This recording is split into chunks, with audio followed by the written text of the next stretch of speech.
Morning. MixWayRoadRoo.com with your morning horn of Z's, your sip of coffee. I'm going to be kind of all over the board this morning. Just a lot of things firing off in the head. You know how that goes in this business. It is Monday, October 9th. Lots coming up.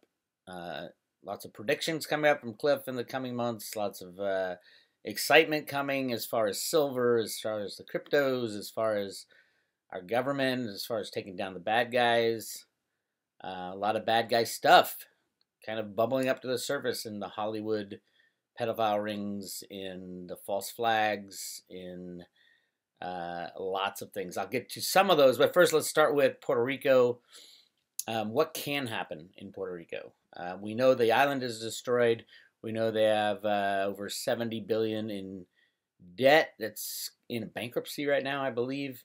And so the island is destroyed. There's no revenue coming in for the country. It will cost billions, if not trillions, to rebuild the entire country. So what to do? And nobody has written off this debt. That's an interesting thing to me is when you have Puerto Rican debt, bonds that people bought, the people bought it because they thought Puerto Rico would get bailed out no matter what. And so they bought this debt because it paid in higher yield. It paid a higher interest rate so that you made more money for taking more risk. Yes, but there is another scenario where that risk comes through. Hang on one second. Something's of course CNN is making noise. Where the risk sometimes doesn't go in your favor, and that extra couple percent you made in interest in your investment is going to bite you in the butt, and that's why it's there. That's why you get paid more.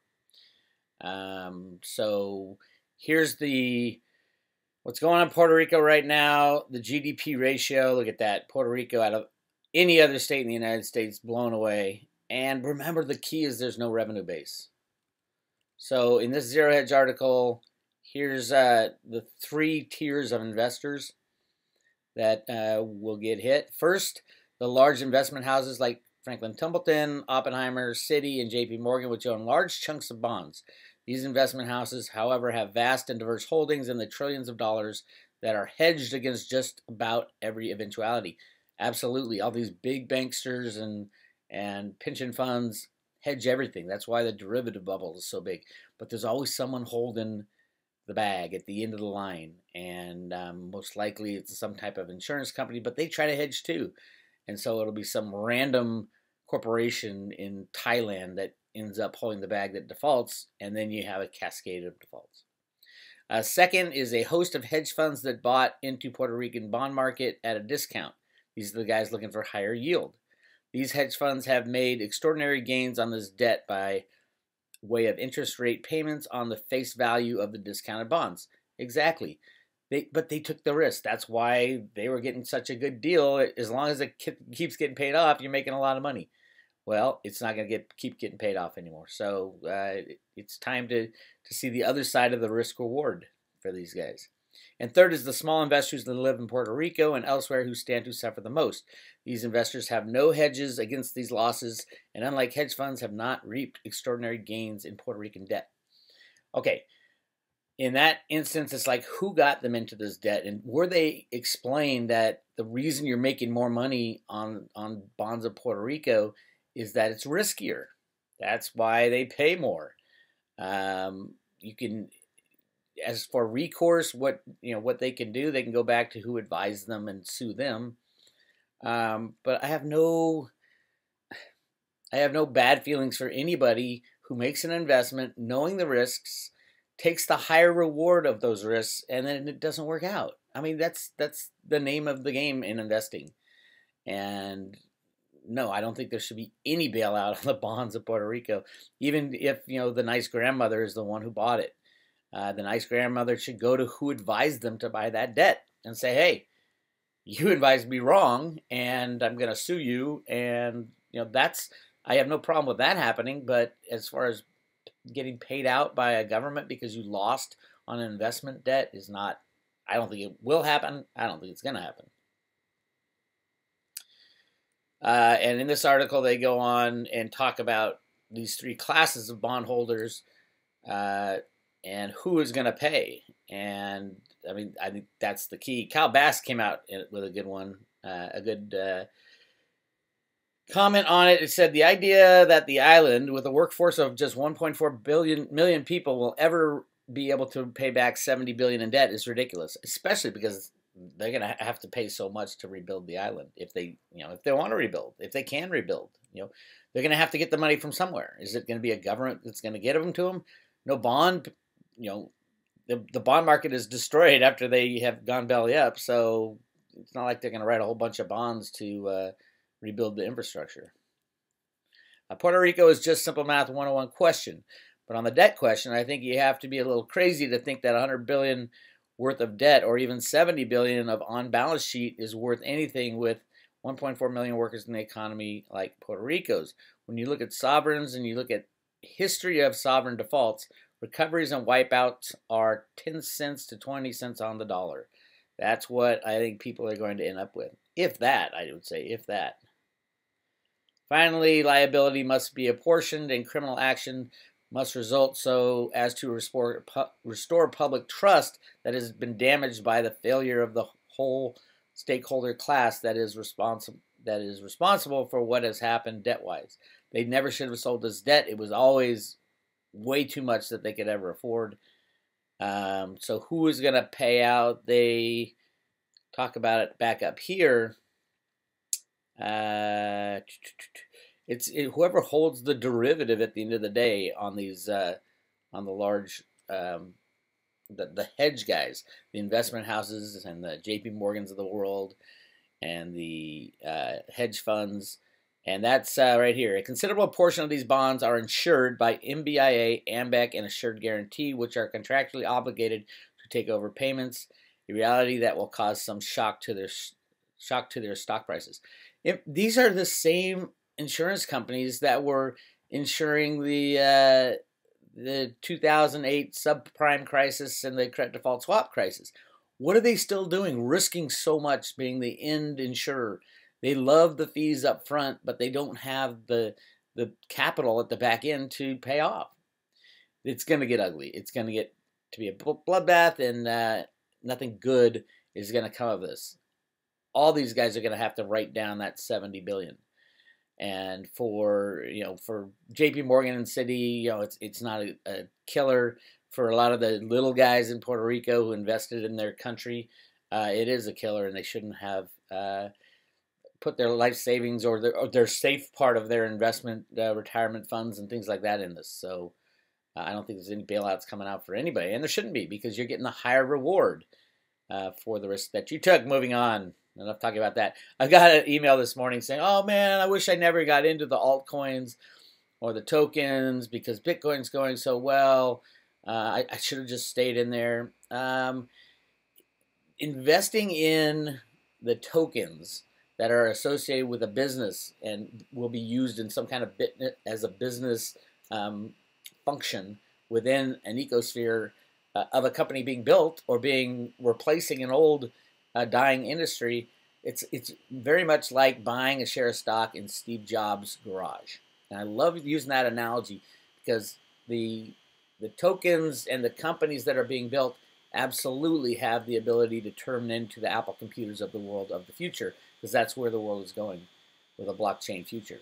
Not every garage had a home run in it, and most garages did not. So a lot of the crypto altcoins will crash, and then you'll have your survivors, your Apples and Googles and Ciscos of the world that will flourish, and that's when the real explosion in the price of the good alt tokens will go crazy. And that's, if you're a venture capital investor, you understand this. If you're Joe Schmo on the street who bought a ICO token because you wanted to make 50% as soon as it came onto the market, you don't understand this.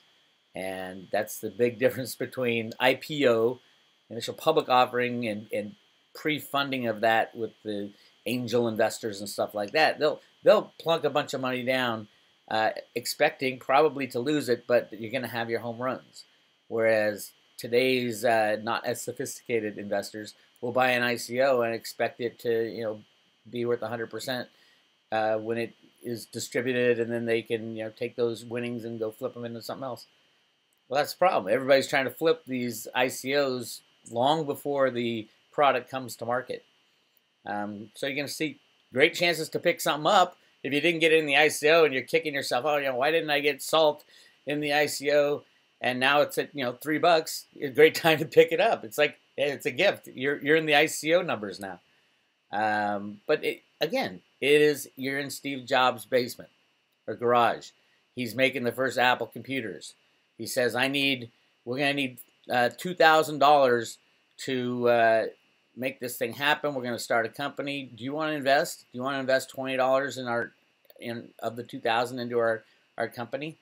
And you can decide to do it or decide not to do it. If you did it, and then the next day someone said, I'll give you, $40 for your $20, yeah, and you said, oh my God, I doubled my money, but you missed out on Apple owning a big chunk of Apple. That's what's going on right now. So I'm not worried about it. I hope a lot of my subscribers, I've been talking about this for a long time. I talk about it on the road to Ruta. These are venture capital investments. These are investments in something that might happen in the future. You pick the good teams, you pick the good ideas, and you will find the Apples and the Googles and the Ciscos out there. But you're also going to find the pets.coms. So good luck out there to everybody. Remember, this is very thinly traded, especially the tokens that aren't traded on these bigger exchanges. Salt is not on a big exchange yet. Ethereum's not on a big exchange yet. If you know how to use EtherDelta, which takes a little study, but here is a really good video on EtherDelta by Crypto Omar. I listen to this guy every day. He's really smart. And if you're a follower of the Road to Ruta stuff and you're interested in the cryptos and learning about cryptos, go to his site, Crypto, CRYPT, and I think it's a 0, and subscribe to him. He's got 53,000 subscribers. He should have a lot more, if you ask me. But he walks you through how to use EtherDelta, which is cool. Jason at 4 did it a little bit. Omar is really takes the time. He takes 15 minutes to walk you through how to do it, and I suggest and listen to his videos. I think he's a really smart guy, and he digs into stuff. He puts his whole heart into it. So he's very technically knowledgeable. He understands the cryptos, and he gets it. All right, and another guy who gets it on a more philosophical level is Roger, the guy that the core team loves to hate. Roger's a smart guy. Roger knows the meaning of having Bitcoin available for humanity at the right time. That was his crusade. That's why he fought so hard to continue to make Bitcoin cheap and fast. Unfortunately, I think he failed in his quest and mission. Maybe, that's the whole problem right now. Which Bitcoin is Bitcoin? Which one will survive? Something that is safe and secure like gold, or something that is very usable and fast like Bitcoin Cash might be in the future. But even Roger says, hey, if I don't win this battle, you got Litecoin, you got other cryptocurrencies that will take the place of Bitcoin as a means of exchange. And Bitcoin and the morality of what Roger does versus the people who are the Bitcoin core guys, night and day. Absolutely night and day. Bitcoin core guys just want to secure their multi-zillion-dollar investment and don't care about the usefulness for humanity. I fought the fight for a while too, and then I gave up and I said, okay, there's other cryptos. Go get Litecoin, massive amounts of Litecoin. I think all the stuff that was supposed to go into, all the money and value that was supposed to go into Bitcoin as a means of exchange should go into currencies like Litecoin. And it just makes sense. Charlie Lee's running that thing and he's doing an amazing job. So yeah, I would invest in Litecoin any day compared to Bitcoin. It's like investing in silver any day compared to gold, because silver is so undervalued. Litecoin is absolutely so undervalued. And it's really interesting, and all the Litecoin marketing is around being the silver to Bitcoin's gold. I think the same thing. The same kind of people are in both areas too. And the gold guys are more like preservation of wealth, whereas the silver guys are more like, oh my God, this is such a useful metal. I think the same thing's going on with Bitcoin and Litecoin. The Bitcoin guys saying, oh, we need preservation of wealth, and Litecoin saying, no, we need a means of exchange for 7 billion people. And so yeah, silver, physical silver in your own possession, Litecoin, physical Litecoin in your own possession, both are the #1 picks of Ruda on the road to Ruda. And then finally, this stuff. Now, if you've read Cliff's reports, or it might have been just an email that he sent to me and Jason at 4, he talked about the ghost of Kennedy was going to come back into some, and he didn't know if it was assassination of Trump or what was going on. But his data was kicking out Kennedy, ghost of Kennedy. And if you've been following the Las Vegas stuff, it is clear now, about a week later, that it was a false flag attempt. I don't know if people died. I assume people did die. People usually die in false flag attempts. I mean, this was carried out. This was a false flag. He was an arms dealer. This guy Paddock was an arms dealer, had 30-something guns in his room. There was it's kind of like an arms deal gone bad. They took him out, and then they orchestrated this big terror event. And they had people running through the aisles right before the concert saying, you're going to die, you're going to die. That puts the mental construct of, oh my God, if we hear shots, we're going to die. All of a sudden, the mind is thinking that way.